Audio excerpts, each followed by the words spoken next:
Fui ciego, mas hoy puedo ver, perdido y Él me halló. Su gracia me enseñó a temer, mis dudas ahuyentó. Oh, cuán precioso fue mi ser cuando Él me transformó. En los peligros o aflicción que yo he tenido aquí, su gracia siempre me libró y me guiará feliz. Y cuando en Sión por siglos 1000 brillando esté cual sol, yo cantaré por siempre ahí su amor que me salvó. Esta es la canción, este es el himno que más se ha traducido a los lenguajes del mundo. Es el himno que más se ha cantado en toda la historia. Es el himno que se reproduce 10 millones de veces en el año. Pero es un himno que la mayoría no sabe que fue compuesto por John Newton. Y no nos dice nombre mucho, John Newton. Le voy a platicar un poquito acerca de la historia de este personaje y a usted de esta manera lo va a relacionar mejor. Él creció en el seno de una familia cristiana. Su madre era una mujer sumamente piadosa. Hasta los 7 años fue educado por aquella linda mujer, pero falleció tristemente. Y él se quedó solo nada más con su papá. Su papá se volvió a casar. Y la otra mujer de su papá, su madrastra, no tenía ningún interés de enseñarle verdades espirituales. A los 11 años, él se fue con su papá y empezó a trabajar en los barcos donde trabajaba su papá. Ahí conoció a la peor calaña de la humanidad. Olvidó los sabios consejos de su madre y se inmiscuyó en peleas, en discusiones, en problemas, en cosas tremendas. Cuando él creció, se enamoró de una mujer que se llamaba Polly, una muchacha muy bonita, y en uno de los desembarcos de uno de los viajes que realizó, iba con la intención de ir a visitar a su novia Polly, y resulta que en el camino fue atrapado por la Guardia Imperial Británica. Eran tiempos de guerra con Francia y estaban atrapando, capturando a todos los jóvenes con capacidad militar. A fuerzas terminó en un barco de la Armada Real Británica. Ahí se siguió metiendo en problemas, había un coraje en su vida tremendo que no podía liberarse de él. De tal manera que el capitán hizo un viaje a Sierra Leona en África y no le dijo nada, pero allá lo vendió como esclavo. Increíble, terminó en una familia donde él era blanco y ella era negra. Y ella siempre había querido tener un esclavo blanco, pues terminó siendo esclavo de esa pareja, específicamente de esa mujer. Algo impresionante, sorprendente, un blanco esclavo de una negra, de una mujer terrible, de una mujer horrible, de una mujer que lo hacía ver su suerte increíblemente. Ahí duró años como esclavo de una mujer negra. Pero sus dones de matemáticas, de álgebra, le ganaron el favor de su amo. Y su amo lo envió con uno de sus hermanos que tenía un negocio en la ciudad a llevar las cuentas. Ahí lo encontraron personas de parte de su papá y lo liberaron de la esclavitud. De regreso a Inglaterra, les agarró una tormenta tremenda en el barco que iban. Se llenaron los camarotes de agua donde él iba y terminó él tomando el timón de la embarcación por horas y horas y horas. Y allí, en el timón del barco, en medio de la tormenta, es que se acordó del Dios de su mamá, del Dios que desde pequeños lo habían formado, y habló nuevamente con él después de muchos años y se reconcilió con él increíblemente en medio de la tormenta, en medio del mar. Allí empezó a leer literatura cristiana, empezó a leer las escrituras, y bajo el ministerio de Jorge Whitefield y bajo el ministerio de John Wesley, él creció en su vida cristiana. Se casó, se arregló su vida aparentemente, y allí él comenzó su nueva etapa. Pero aunque a usted le sorprenda y a mí también, empezó a ser capitán de barcos de esclavos. En aquella época la esclavitud se veía como un negocio honesto y muy, pero muy redituable. La gente iba a África, capturaban a los esclavos, se los llevaban a América, a Jamaica, a Cuba, a las Antillas, y ahí los vendían para que sirvieran como esclavos, que prácticamente eran como animales. Barcos de 200 que llegaban, habían iniciado 600, morían en el mar, los aventaban como carne a los tiburones. Algo impresionante. Usted tiene que ver la película para que se dé cuenta de cómo era el trato hacia los esclavos y qué características tenía este. En su tercer viaje de el mar a Sierra Leona, donde capturaban los esclavos, él entró en convicción de pecado y se dio cuenta de que necesitaba arrepentirse y cambiar de vida. A partir de ahí él regresó a Inglaterra con una misión nueva: servir a Dios con todo su corazón. Estudió griego, estudió hebreo, se preparó en las escrituras, tan tremendamente que llegó a ser pastor y liderar una iglesia. Y ahí precisamente es que compuso esta melodía Amazing Grace, o Gracia Sublime, y de la cual le voy a estar hablando. Primera de Juan capítulo 1 versículo 8 al 10. Búsquelo por favor. Carta a Juan capítulo 1 y versículos de 8 al 10. Dígale al que está a su lado: yo sí traje mi Biblia.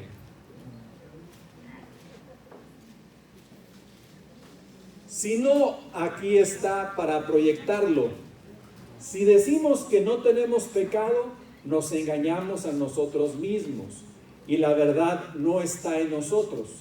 Si confesamos nuestros pecados, Él es fiel y justo para perdonar nuestros pecados y limpiarnos de toda maldad. Si decimos que no hemos pecado, lo hacemos a Él mentiroso y su palabra no está en nosotros. Primera de Juan, capítulo 1, versículos del 8 en adelante. ¿Qué habrá más vil y despreciable que el tráfico de esclavos? John Newton lo conocía muy bien. Educado por una mamá cristiana, había caído a lo más bajo.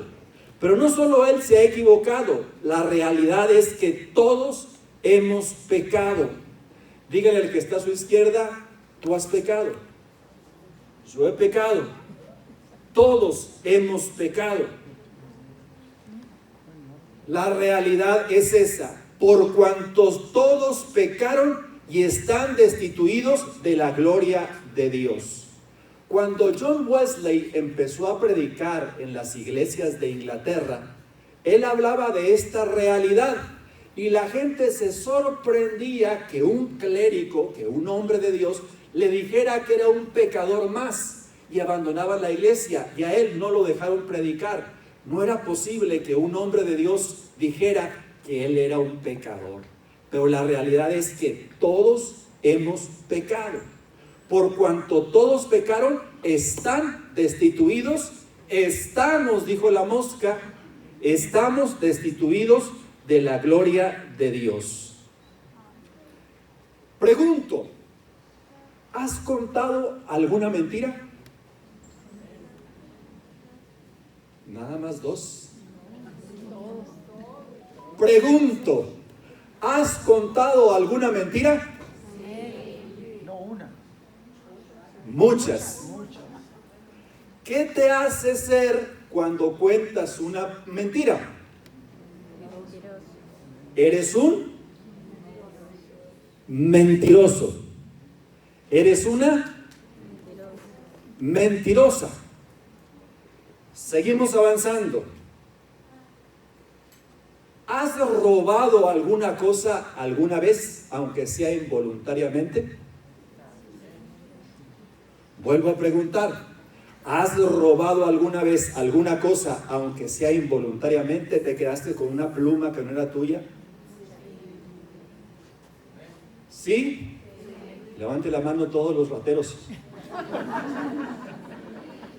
Es que la verdad, si hemos contado mentiras, somos mentirosos.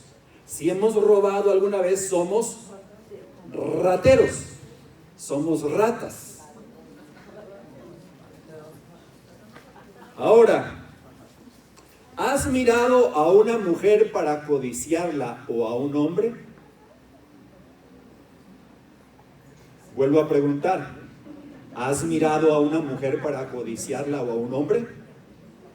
Como se visten ahora las mujeres, es difícil que los hombres no las codiciemos. Pero no solamente codiciamos los hombres a las mujeres codician a los hombres. Vuelvo a preguntar, ¿has mirado con deseos lujuriosos a una persona? ¿Cierto o falso? Cierto. ¿Qué te hace ser cuando has hecho eso? Si un mentiroso o si uno que cuenta mentiras se llama mentiroso, una persona que roba se llama ratero, una persona que mira con codicia a otra persona, ¿cómo se le llama? Adúltero o adúltera. Entonces, por tus propias palabras, eres un ratero, eres un mentiroso, eres un adúltero y yo también. Porque todos sin excepción hemos cruzado por eso. Eso entonces te hace un adúltero de corazón, un ratero o un mentiroso. O como lo dice Romanos, por cuanto todos pecaron y están destituidos de la gloria de Dios. Tú y yo hemos pecado. Tú y yo estamos destituidos de la gloria de Dios. Tú y yo vamos camino al infierno. Jonathan Edwards predicó un mensaje, el más famoso de su ministerio, Pecadores en las manos de un Dios airado. Era tan potente su mensaje que la gente se agarraba literalmente de las bancas para no caer en el pozo profundo del infierno. Entró una convicción de pecado tan grande que la gente hacía eso. Si algo nos hace falta en esta época es tener una convicción de pecado, porque lo tomamos con tanta ligereza todas las cosas. ¿Por qué engañarnos a nosotros mismos? No somos más que despreciables pecadores, y la paga del pecado es la muerte. Pero la buena noticia es que el regalo de Dios es vida eterna en Cristo Jesús, Señor nuestro. ¡Qué maravilloso! La paga del pecado es muerte, pero el regalo de Dios es vida eterna en Cristo Jesús, Señor nuestro. Tenemos que empezar por reconocer que no somos mejores que John Newton, que merecemos el castigo y la condenación eterna. En la película magistral de Amazing Grace, que yo espero que todos la vean, está en YouTube, Sublime Gracia. En la película magistral, él está limpiando el piso del templo donde ministra, y cuando va William Wilberforce, que le voy a hablar un momento acerca de él, lo encuentra y le dice: por mi mente cruzan todos los días los fantasmas de las 20,000 personas que yo llevé de África a América, y que muchas de ellas murieron precisamente en las plantaciones de tabaco, de caña de azúcar en las Américas. Me torturan esas 20,000 almas, me torturan esas 20,000 fantasmas, esos 20,000 personas. Realmente él había vivido una vida miserable en los barcos de los esclavos. Pero no solamente miserable fue John Newton, miserables somos nosotros, que hemos permitido que pecados pequeños, grandes y gigantes se apoderen de nosotros. En este caso de nuestra vida, en este caso de nuestra familia. Lo mejor y lo más sabio es confesar nuestros pecados con aquel que sí nos puede limpiar. Él es fiel y justo para perdonar, como lo dice el himno: sublime gracia del Señor, que un infeliz salvó. Fui ciego, mas hoy puedo ver, perdido y Él me halló. Definitivamente tenemos un Salvador y Redentor que se especializa en pecadores como tú y como yo. Él se especializa en pecadores como tú y como yo. Se especializa en lo imposible. Tenemos en este caso que empezar a reconocer que no somos mejores que John Newton, que merecemos el castigo y la condenación eterna, pero que tenemos un gran Salvador que limpió nuestros pecados.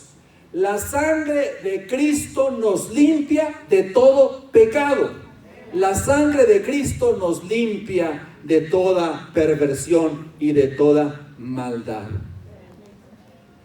Increíble, pero John Newton, después de él mismo haber sido esclavo, se convierte en capitán de un barco que trafica esclavos como animales, y hasta solo el tercer viaje reflexiona en su error. El pecado ciega nuestros ojos, no nos permite ver nuestros errores, nos justifica ante lo evidente y lo malo. Hace algunos años atrás, nosotros estábamos como parte de la iglesia El Calvario, de las Asambleas de Dios, la que está en el centro.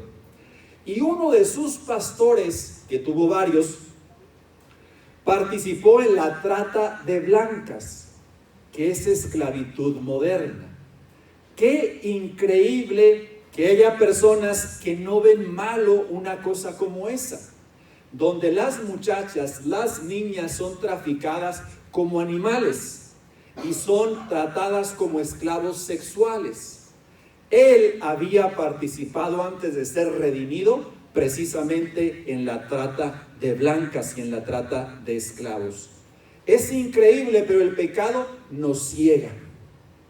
Estuve leyendo la biografía, la historia de una mujer que fue secuestrada, era terapeuta y de esa manera se inmiscuyó con los secuestradores, con lo que se conoce como el síndrome de Estocolmo, donde se hacen amigos secuestrados y secuestradores.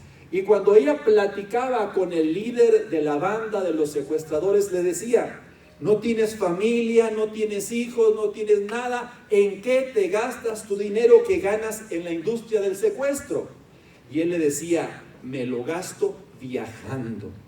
De esa manera él se gastaba el dinero, con el daño tan tremendo que le infligía a las personas que secuestraba, aislándolas de su libertad, por supuesto, pero también del contacto con su familia. El que encubre su pecado no prosperará, pero el que lo confiesa y se aparta alcanzará misericordia. Dice el himno: fui ciego y hoy puedo ver, perdido y él me halló. ¿Cuántos de nosotros estamos ciegos? Nos consideramos buenas personas. Si a ti te preguntan, ¿eres una buena persona? Luego piensas: yo soy una buena persona. No he matado a nadie, no le robo a nadie, no he participado en pecados de secuestro, en pecados de asesinato. Soy una buena persona.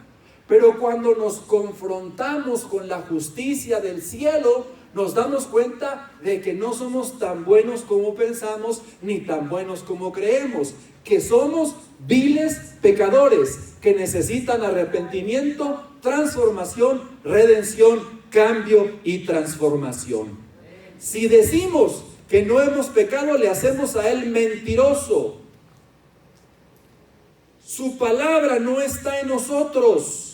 ¿Cómo podemos decir que somos buenas personas si robamos, si mentimos, si adulteramos, si participamos de pecados peores? Definitivamente necesitamos un redentor, como lo tuvieron los 14 millones de esclavos en William Wilberforce, que dio la larga batalla por ellos con una lucha de 20 años y con diversas estrategias para lograr su liberación en el Imperio Británico. Para los que no saben un poquito de historia, corría el año de 1861 en los Estados Unidos. Subía al mandato un presidente muy especial, Abraham Lincoln, que le declaró la guerra a los estados esclavistas y surgió de ahí la Guerra Civil Americana, 1861-1865. Se calcula que murieron aproximadamente 1 millón de personas. en los Estados Unidos, en la Guerra Civil Americana. El objetivo de la guerra era desterrar la esclavitud de la Unión Americana y costó la vida de casi 1 millón de personas, dentro de otros objetivos que tuvo también la guerra. Eso ocurrió en Estados Unidos, pero en el Imperio Británico, en Inglaterra, en Londres, 50, 60, 70 años atrás, se libró una batalla épica, la de un hombre. Por cierto, cuando abrimos el colegio, nos pidieron 3 nombres para ponerle al colegio por si estaban ocupados los anteriores. En primer lugar pusimos Colegio Un Mejor Mañana. En segundo lugar pusimos Colegio William Wilberforce. Y en tercer lugar pusimos Colegio Abraham Lincoln. En segundo lugar pusimos el nombre de este personaje que para mí es todo un héroe de la historia inglesa y de la historia universal. Luchó durante 20 años. La película es impresionante, es épica sus batallas. Todas las veces lo aplastaban en el imperio, en el Parlamento británico. Y es que los diputados, los senadores, o lo equivalente allá en Inglaterra, los lores, la Cámara de los Comunes y la Cámara de los Lores, tenían intereses en la industria del esclavismo. En aquella época se consideraba honesto a una persona que participaba en la trata de esclavos. Se consideraba un negocio sumamente lucrativo. Y cuando él presentaba los argumentos, las firmas, planearon diferentes tipos de estrategias, siempre lo aplastaban. Su amigo de la infancia se convirtió en primer ministro, pero ni aún así su proyecto avanzaba. La lucha fue larga durante más de 20 años, para finalmente un día, y eso cuando veo la película me hace llorar, cuando el día se llega en que logra la mayoría y abolen la esclavitud del Imperio Británico sin derramar una gota de sangre, mientras en Estados Unidos costó casi 1 millón de personas. En Inglaterra no se derramó una gota de sangre. 1807 y 1832, cuando se establece definitivamente en todo el Imperio Británico, se prohibía el comercio de esclavos. Por eso cuando usted, si tiene la oportunidad de ir a Inglaterra, ir a Londres, va a ver muchos blancos, pero también muchos negros. No solamente en Estados Unidos hay personas afroamericanas o afrodescendientes. En Londres está lleno de ellos, por cuanto participaron del comercio de los esclavos. Y este hombre, guiado por Dios y guiado por el apoyo de muchas personas, especialmente de John Newton, que le apoyó componiendo precisamente Amazing Grace o Sublime Gracia. De esa manera lograron avanzar en la sociedad británica y que la sociedad británica viera los problemas generados por el comercio de los esclavos y terminaron aboliendo la esclavitud. Su palabra no está en nosotros. ¿Cómo podemos decir que somos buenas personas si robamos, si mentimos, si adulteramos y participamos de pecados peores? Definitivamente necesitamos un redentor, como lo tuvieron los 14 millones de esclavos en el mundo en William Wilberforce, que dio la larga batalla por ellos, con una lucha de 20 años y con diversas estrategias hasta lograr su liberación en el Imperio Británico. 14 millones de personas que fueron capturadas como animales, tratadas como animales. Un barco levantaba en Sierra Leona 600 de ellos. En el mar tiraban 400 y llegaban solamente 200 a las Antillas holandesas o a las Antillas británicas, a Jamaica, a Cuba, a esos lugares. Y de esos que llegaban, la mayoría duraba 1 año nada más de vida de servicio porque se enfermaban o por los tratos tan inhumanos que les proporcionaban. Es increíble. Nomás lo podemos ver en las películas, pero realmente la vida de los esclavos fue algo tremendo, algo terrible. Y Dios se levantó a estos personajes para luchar contra ellos y a través de ellos liberarlos.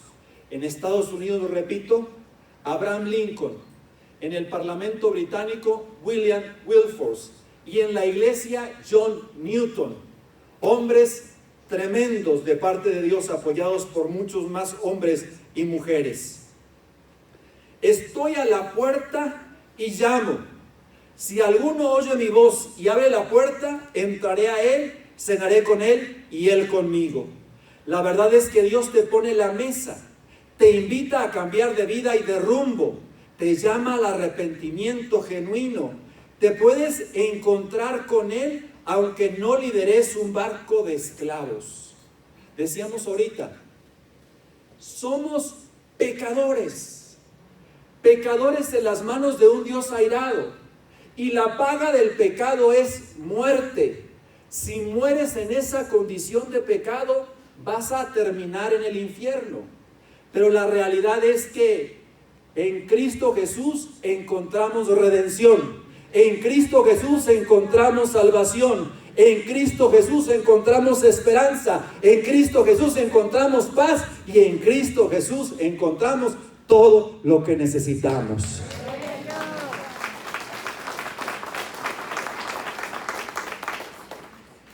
Dos hombres que me retan y me inspiran. Uno compuso el himno más famoso de la historia.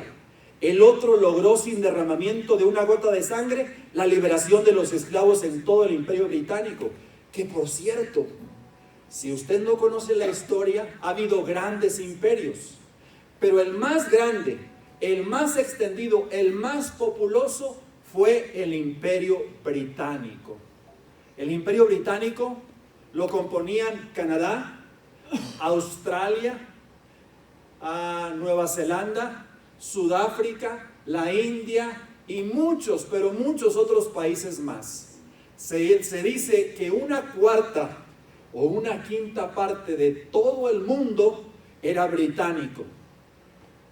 La realidad es que me hubiera encantado que México fuera conquistado por el Imperio Británico y no por los españoles que vinieron a hacer un desastre en nuestro país. Hablaríamos inglés, estaríamos desarrollados, estaríamos mucho mejor.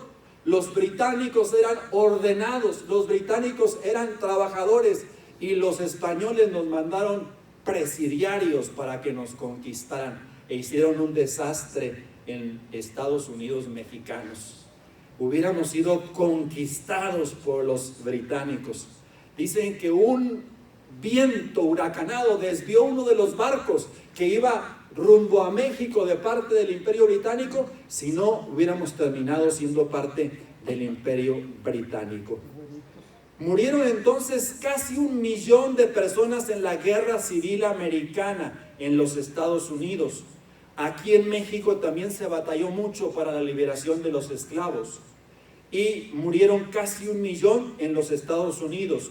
William Wilberforce es mi héroe, pero quien logró nuestra redención y salvación se llama Jesús de Nazaret. Quien nos recuerda,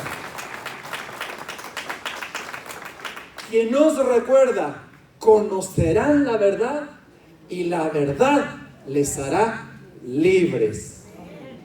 En la película que a mí me encantaría que la viera, póngale nada más en YouTube, William Wilberforce o Amazing Grace.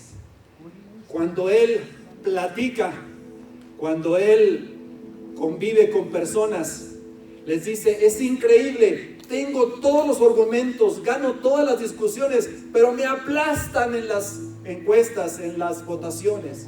Es increíble que no lo vean, que lo tengan delante de sus ojos. Es increíble lo que pasa en el mundo de las personas que se ciegan y que no quieren ver. Ahora, eso es en cuanto a un problema social, a la esclavitud, que en la actualidad tristemente sigue siendo un tema importante. 50 millones de personas viven en la actualidad en esclavitud en algunos países del mundo. Y si le ponemos a todas las mujeres que están cautivas y que son víctimas de trata de blancas, y a todos los niños, estamos hablando de un problema monumental. El abuso infantil es un cáncer que se ha extendido por todo el mundo y que es algo tremendo que está ocurriendo delante de nuestros ojos. Hace poquito pasaron una película sobre el abuso infantil. Yo no la quise ver.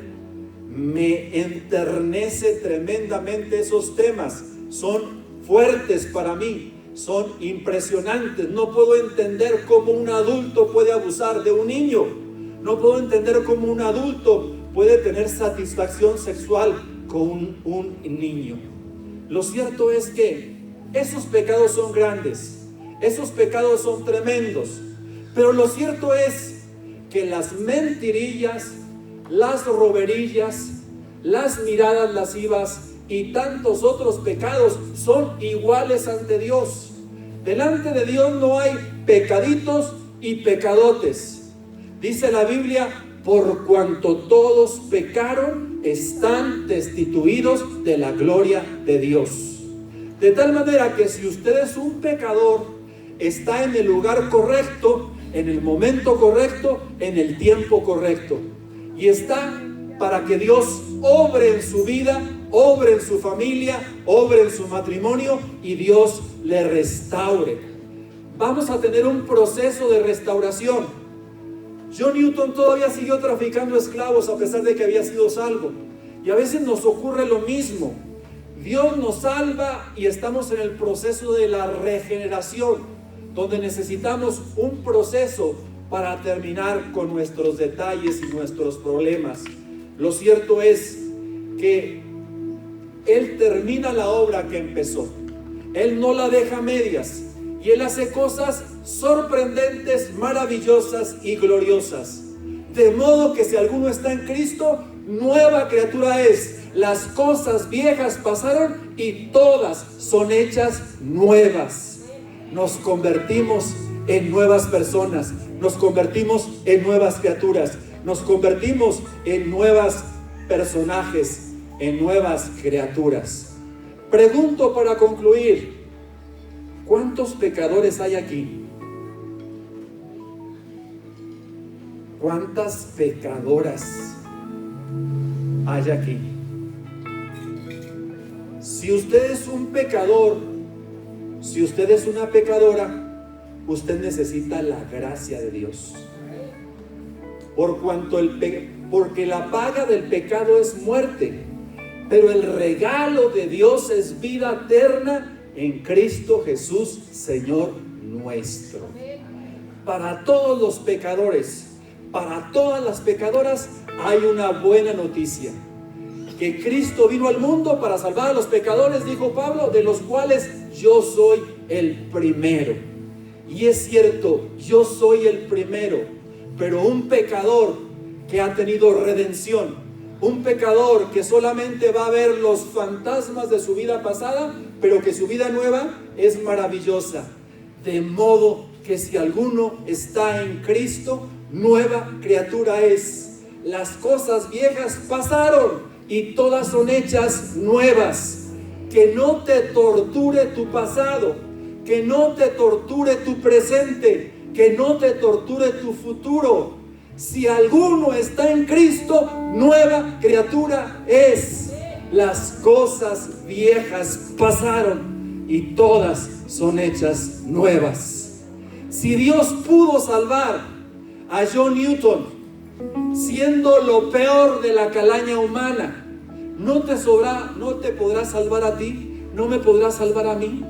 Si Él pudo con un traficante de esclavos, con quien traficó con 20,000 almas, ¿no podrá con nosotros? ¿No será fiel con nosotros? Que le amamos, que nos arrepentimos y que clamamos a Él.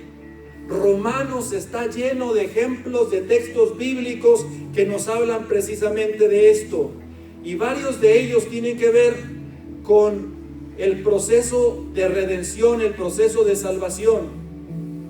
Si decimos que no hemos pecado, le hacemos a Él mentiroso y su verdad no está en nosotros. El que encubre su pecado no prosperará, pero el que lo confiesa y se aparta alcanzará misericordia. ¿Te gustaría en esta tarde dejar de encubrir tu pecado? para prosperar y alcanzar misericordia? ¿A alguien le gustaría? Si tú eres de los que te gustaría, ponte de pie.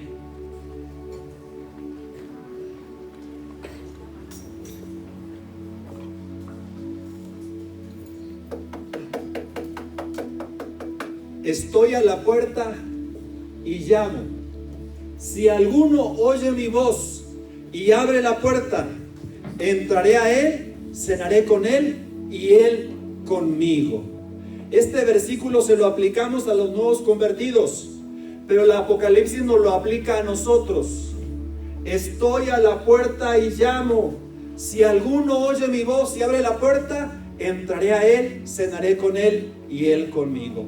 Imagínate al Señor entrando a tu casa, entrando a tu vida, entrando a tu familia, sentándose a la mesa para escucharte, para perdonar tus pecados, para limpiarte. Sería maravilloso. Vamos a hacer una oración que regularmente oramos con el pecador, pero todos somos pecadores. Dile en voz alta: Señor, reconozco que soy pecador, que te necesito en mi vida. Perdóname, cámbiame, transfórmame, restáurame. Creo que moriste por mí en la cruz y que resucitaste para darme vida. Gracias, Señor. Te acepto como mi Salvador. Te recibo como mi Señor. Decido servirte y obedecerte. Gracias, Señor, por tu bondad y por tu misericordia.